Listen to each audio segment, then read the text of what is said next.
alright, welcome to another video. If you haven't been here before, my name is Georgia Jo and this is my channel where I talk all things books. So today I thought I would go through some of my, or all of my 5-star reads for the year so far, and then a couple of honourable mentions. Basically my favourite books of 2025 so far. Seeing as we're now halfway through the year, I thought let's do a little check-in and yeah, just go through my favourite books so far. So yeah, let's just get into it. Okay, so first off, I think this was my first 5-star of this year, and it was Lessons in Chemistry by Bonnie Garmus. This was a really unexpected 5-star for me. I don't know why I have in my head that I don't really enjoy literary fiction, but actually whenever I pick one up I really enjoy it, so I don't know why I've just assumed I don't. But yeah, anyway, Lessons in Chemistry, 5 stars.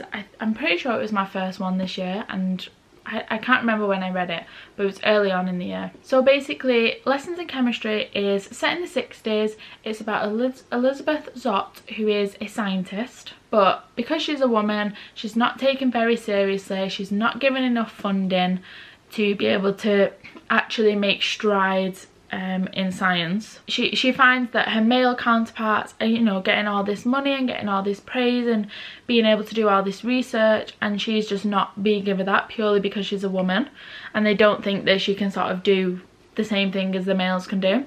And then one day she finds herself being a single mum and is given the opportunity to have her own TV show.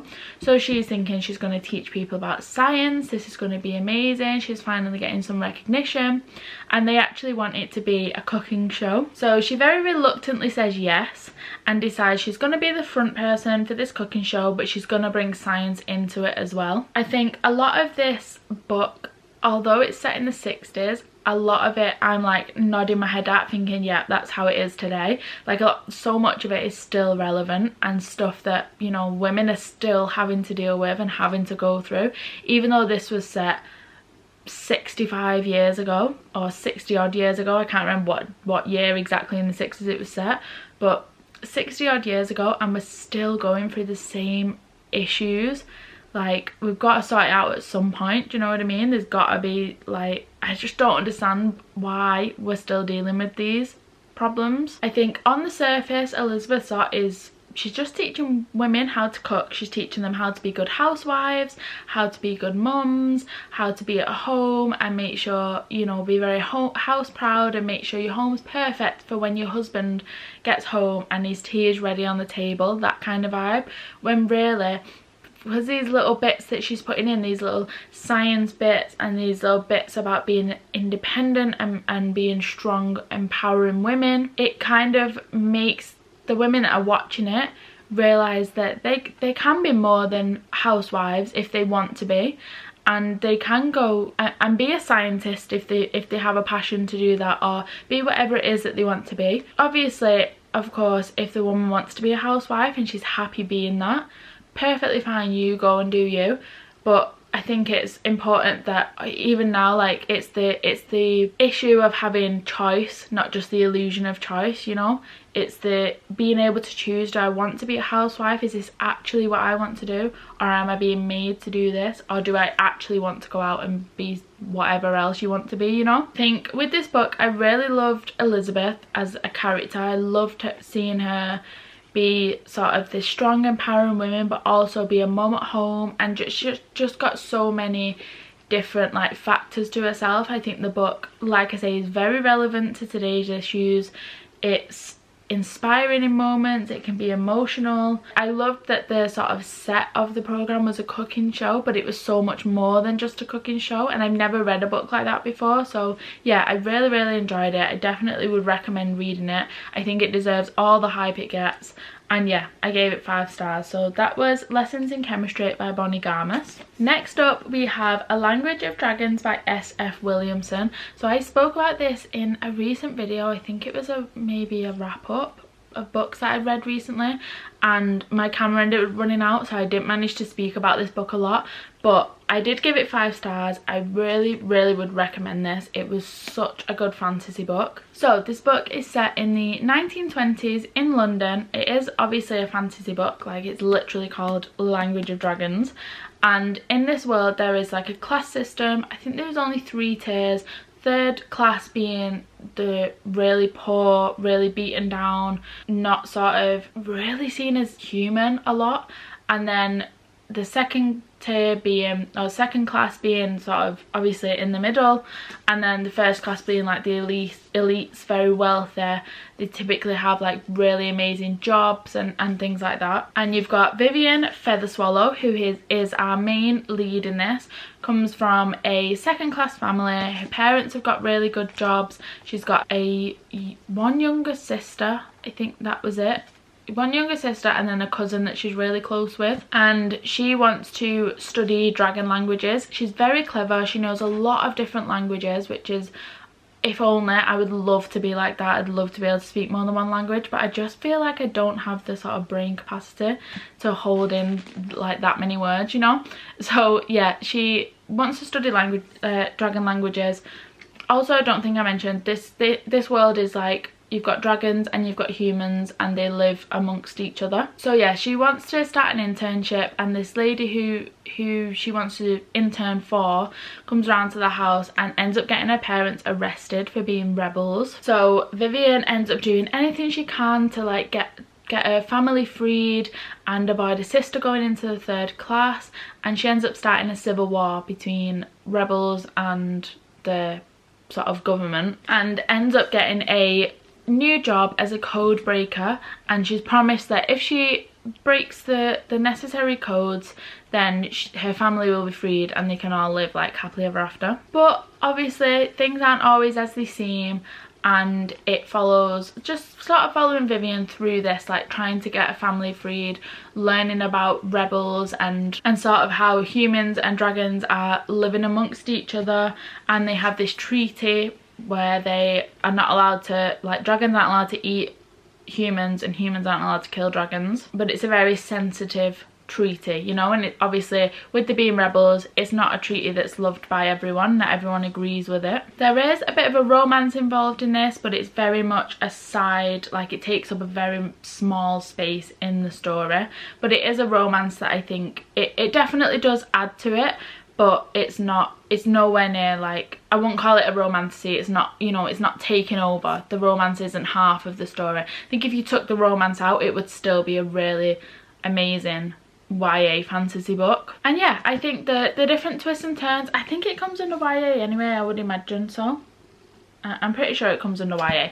But yeah, the different twists and turns, the story, following what Viv's going through, I think genuinely I didn't want to put this book down. It made me not want to do anything else. All I wanted to do was read. I wanted to cancel all my plans and just sit and binge it, which I think is obviously such a good sign for a book. That's exactly what you want. And I'm really looking forward to the next one coming out. I think it ends in a way, it's not necessarily a cliffhanger. You kind of know what's happened at the end, but it still makes you want to read the next one, you know. I want to follow on. I want to know what's happening and how they're going to progress and where the story's going to go, and follow Viv again. And yeah, I really enjoyed it. I'm looking forward to the next one coming out. I don't think it's coming out till January, so I've got a little bit to wait.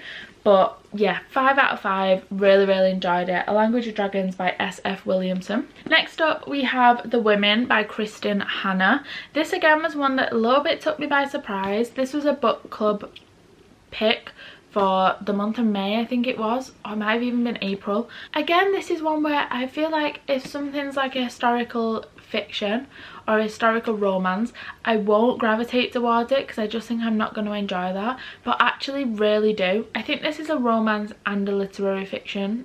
Well, it's a literary fiction with a bit of romance in it. Yeah, I don't know what it is. Well, it's not, is it a literary fiction, a historical fiction? I'm not sure. I think the genres are, you know, there's such blurred lines between them. Maybe it would come under historical fiction. Anyway, I really enjoyed it. It's set in the 60s.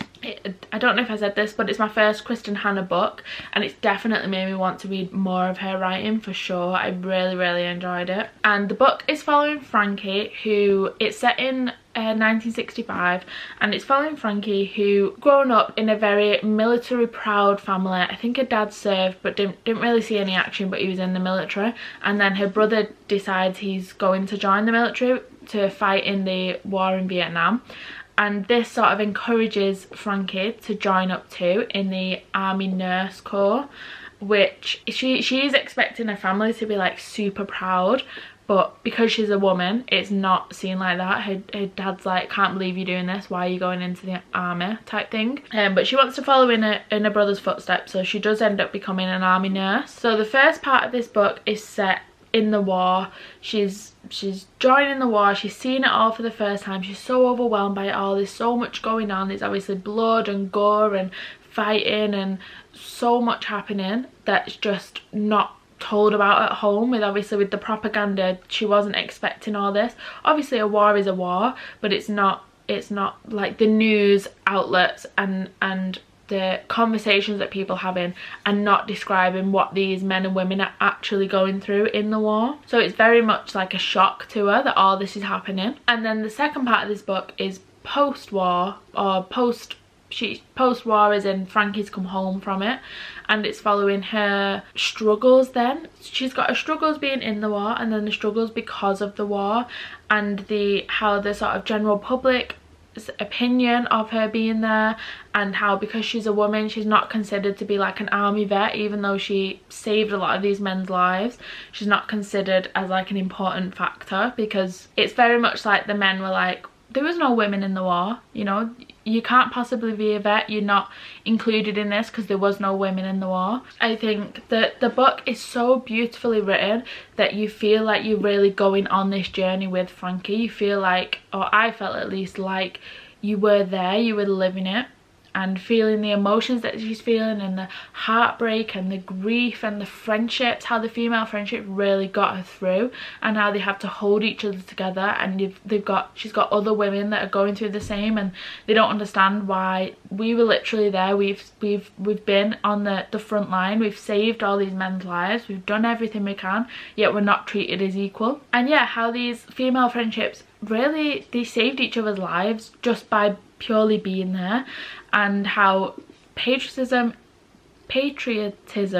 isn't always as it seems, you know. It's not always a good thing to be so patriotic for a country that maybe doesn't actually look after you as much as you have fought for it, you know. They don't balance each other. So yeah, just think it's really beautifully written. I love the character, I love the setting, I love the side characters as well, and it's just really has made me want to read more of Kristen Hannah's writing. So I would really recommend it. I think it's such a good book to read, and it will have you a little bit teary. I don't necessarily think I sobbed at it, but definitely moments where, you know, you've got a little something in your throat, you know, and you're getting a little bit teary.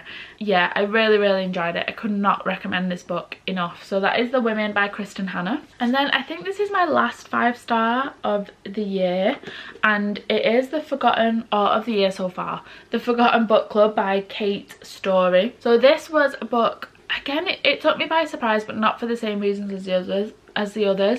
I think this book I just picked up because I didn't really know what to read, so I thought I'll pick something up that I wouldn't normally gravitate towards and will just, you know, get me back into the swing of reading again. And I loved this book, really enjoyed it.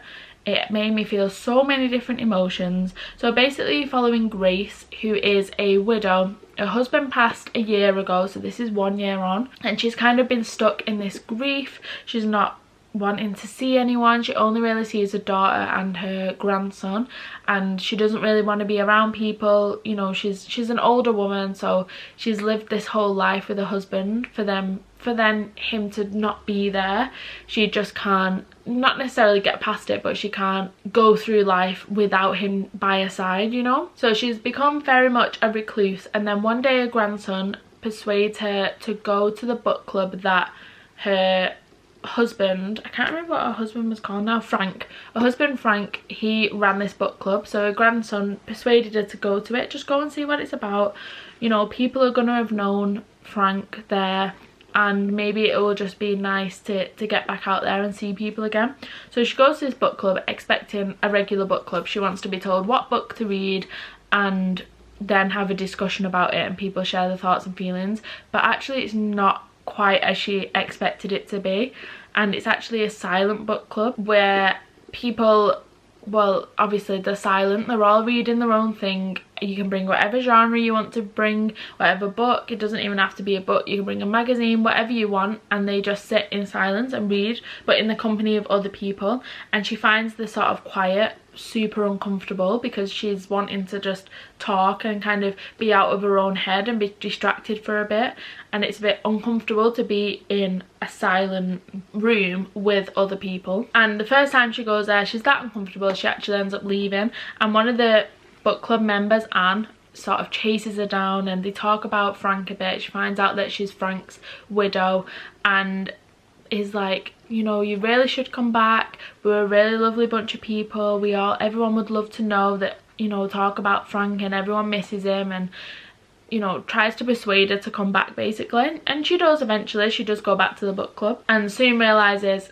it's actually exactly what she needed, and it's exactly what Frank would want and how much he loved being there. And it sort of makes her feel maybe a bit closer to Frank, even being around these people that he knew and they all knew him, and someone else to talk to about him that's not her daughter or her grandson. It's also got different themes of mental health in there. It talks a lot about ADHD because the grandson has got ADHD, and they talk about sort of the symptoms and the way it shows up in people that you're not really expecting. Obviously it's got themes of grief, it's got friendship, it's got love, it's got community and how important that can be to someone, especially in times where they are grieving and they are going through a big loss or a big heartbreak or anything like that, a big moment in their life, even happy moments, how important community can be in those moments to celebrate with you or to help you grieve. I think the book overall, it's just a really beautiful book. I think maybe I read it at the exact time that I needed it, and I think I loved the characters. I found myself feeling part of the group, you know, I was laughing with them, I was getting a bit teary with them, I was feeling like if this was real, if this book club was real, I would love to join it. I would love to be in a silent book club where you all just read in silence, but then you have like an hour afterwards where you're all, you know, if anyone does want to talk, if anyone's got something they want to get off their chest or they want to celebrate, let's do it all together. So yeah, I think it's a really heartwarming book, very easy to read in the sense that it just flows really well. You're just following these characters and you're getting to know them, but obviously there are heavy topics in there as well alongside that. And yeah, I just felt very much part of the world, loved the characters, loved the writing style. I think I'm definitely going to read more of Kate Story's books, and yeah, like I say, it made me want to join one of these book clubs and also maybe even start one of the book clubs. I felt that inspired, maybe I'll start one of my own. But yeah, that was the Forgotten Book Club by Kate Story. And then I've just got a couple of honourable mentions. So these didn't necessarily get 5 stars, but they were very close. I think they were all at least 4, but maybe even 4.5. I can't completely remember. First up, we have got This Poison Heart by Kaylin Bayron. So this is following Briseis, who has a magical gift. It's very much magical realism.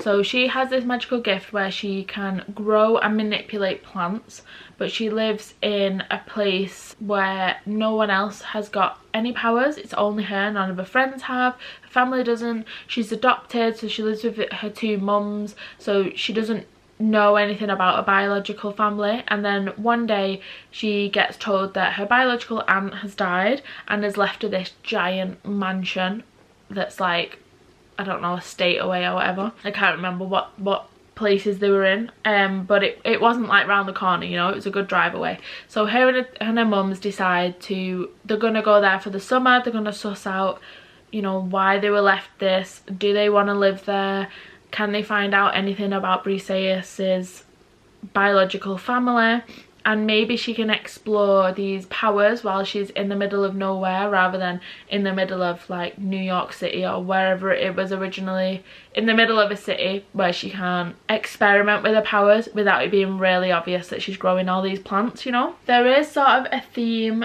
in this book of Greek mythology, which personally I would usually stay away from. It's not typically something I enjoy because I think there's so much information when it comes to Greek mythology. There's so many names, there's so many different sort of like powers or you know, a hierarchy and things like that you've got to remember, that I don't know, I think I just, because I maybe don't have an interest in it, I don't have the brain capacity to hold all that information in. But I find this is done really well, where it doesn't feel too overwhelming. It's not really like that, but it does talk on Greek mythology, but you don't have to, you know, have any knowledge on it to understand the book, if that makes sense. I enjoyed the plot with this book. I think finding out about a biological family and her plants and the secret garden and all these like poisonous or supposedly extinct plants that only Briseis knows about and knows that aren't extinct, or only she can manipulate and not sort of die from touching them. I think all of that like is really made a really good plot, and a bit of a mystery involved there with who is a biological family, where have these powers come from, why has she been left this house. But I think what really holds this book is the characters. I really loved Brie as a main character. I also really loved her two mums. I think I would love to have those women in my life, you know, that can sort of help guide me and also be like my support system and back me up when needed, but also know that I can do shit by myself. And a couple of the side characters in there, some of her friends that she makes, or different people in this new village that she's in. I just think the characters really are what make this book what it is, and that's why I enjoyed it as much as I did. So yeah, I have got the second one to read. It is only a duology, so, and the book is fairly, you know, it's not too long. It's under 400 pages, and like I say, it is a duology, so I've got the second one on my summer TBR, This Wicked Fate, and I'm really looking forward to reading it, to find out where the story goes. So yeah, I would really recommend this. I think I gave it for, let's check so I know 100% what rating I gave it. So I gave this one 4.5 stars, so very close to a 5-star book, but yeah, I ended up giving it 4.5 stars. I would definitely recommend it, and like I say, I'm looking forward to reading the second one and sort of finding out how the story ends. And then last but not least, we have a couple of romance books to mention, which is Before I Let Go and This Could Be Us by Kennedy Ryan. So these are the first two books in the Skyland series. I'm currently in the middle of book 3, which is Can't Get Enough. So these are following 3 women who are best friends, and each woman's got their own book. I really love how Kennedy Ryan writes in these books. She writes about older women that you don't typically see in books. I think they might be in the 40s maybe, which I think is not very common. You know, I think it's, to see a woman in the 30s in a romance book is unheard of. So to read about them in the 40s, where they've already got children and they've gone through so much already. Well, in the first two they've already got children. Hendrix in the third one doesn't have any kids and doesn't want any kids, which again I think is not something you read about a lot in contemporary romance books. The sort of happily ever after is always they get married and they have kids. That's typically what the epilogues are. So it's really lovely to read books where that, you know, doesn't have to be the goal. And I think in these books she writes about the joy and the love and all the happy positive things that comes with love and finding someone in life, but also she writes about grief and heartbreak and the sort of bad sides of life that you don't always find in romance books. You know, it's not all happy-go-lucky and things like that, but throughout those terrible times you've always got an undercurrent of friendship and how life-saving friendship can be, especially female friendships. I think now we speak about it more, how important female friendships are and how important having women in your life to support you and to be there for you is, how important that is. She goes deeper into the characters' struggles with mental health, using therapy as a tool, which again you don't often see, and also healing from those things. You kind of seeing from the start of the mental health problem, whatever it is, to the sort of, not necessarily a solution, but how they then cope with that and how they heal from it and how it can then change their life from their past traumas.